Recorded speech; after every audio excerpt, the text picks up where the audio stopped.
Hello students, this is Miss Dalton, and this is the first of two videos on weighted averages in sports.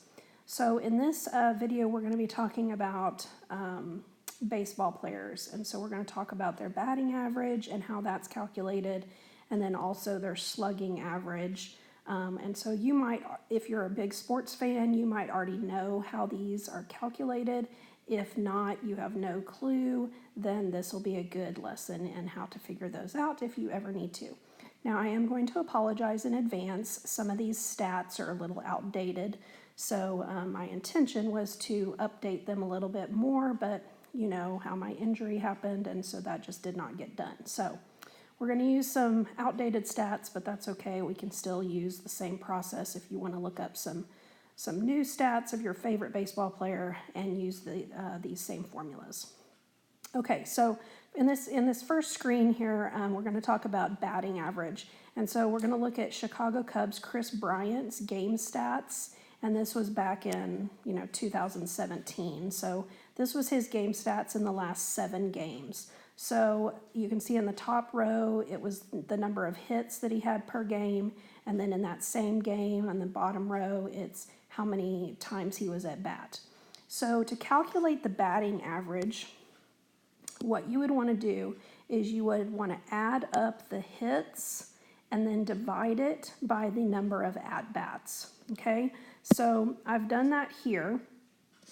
If I take the hits and I add them all up, then I'm going to get this top row up here.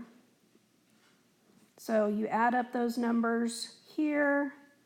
You see that he only had 4 hits. And then the number of times he was at bat is this bottom, is what you put in the denominator. And that comes from here. So if you add up all those numbers, that comes out to be 27. So then you take 4 divided by 27, and you're going to get his batting average, which is a .148. Okay, now let's talk about slugging average. And so here's the formula for the slugging average. You take the number of hits, you multiply it times 1, you add to it the number of doubles multiplied times 1, then you add to it the number of triples times 2, and add the number of home runs times 3, and then you would take all of that and divide it by the at-bats. So we've got some stats here again for 2017. It's listed, we've got these 5 players here, so we're going to just verify one of the players' slugging averages, which you can see in this column right here. These are their slugging averages. So we're going to take this information and we're going to just verify it. So let's just take the top one, Ryan Zimmerman. You can see that he had 77 hits. So in this first spot here, we would put a 77 in place of the hits and multiply it times 1. You see that he had 19 doubles. So for the doubles, we would put 19. And then he has 0 triples. So this piece doesn't even really matter. We could just leave that off because 0 times 2 is going to be 0. And then he had 17 home runs. And so we'd multiply that by 3. And then the last piece is how many at-bats he had. So that's this piece of information here. He had 211. Okay, so if we fill all that in, type it all in on our calculator, we should get that .697. Now I've done that over here. I used Desmos to go ahead and type it in.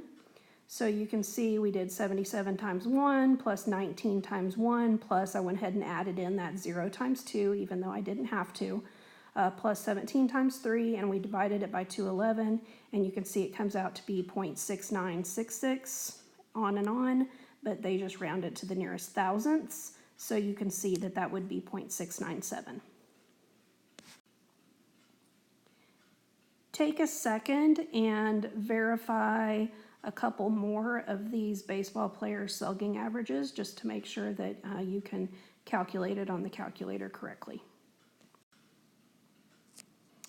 Okay, for the last part of this video, let's look at the baseball player Jay Bruce. Again, I've got the formula up there for the slugging average, but we're going to figure out a couple of more things. So this is on page 53 in your textbook, but I went ahead and I just added that here.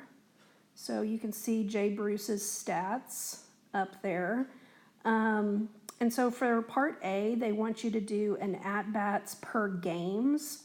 And so if you look at the data, we have 345 at-bats divided by 101 games.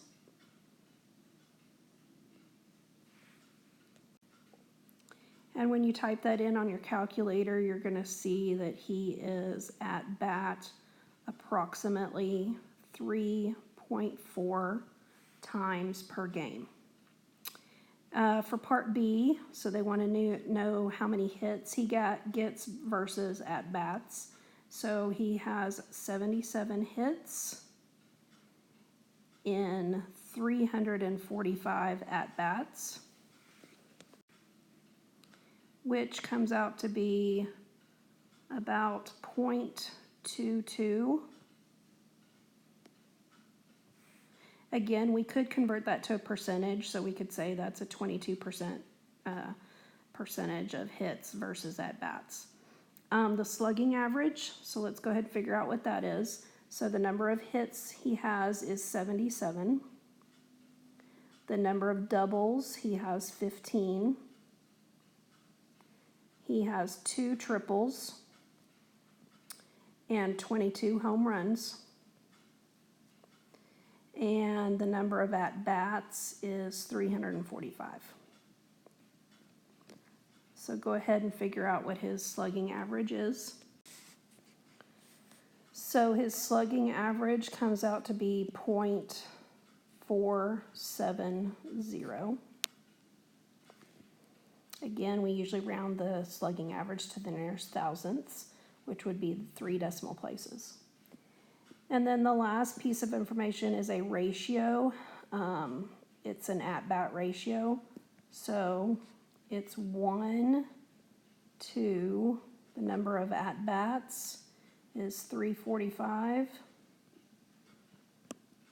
divided by the home runs, which is 22. So go ahead and figure out that on your calculator. So that would be 1 to 15.68.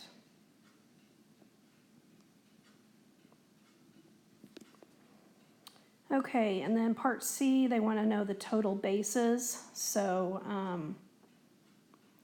we're going to do the hits, which is 77, plus the number of doubles, 15, triples, multiply that by 2, and the home runs you'd multiply by 3, and that should be the total number of bases. And that comes out to be 162, which again, this number should be the same number that you got when you did all of this here. Okay, if you need some more practice, you can certainly do some more practice. You can look on page 53 of the textbook. Remember, you can access your textbook on Moodle, or there is some in my classroom, and you can do those problems. Hope y'all are doing well. I look forward to seeing y'all again.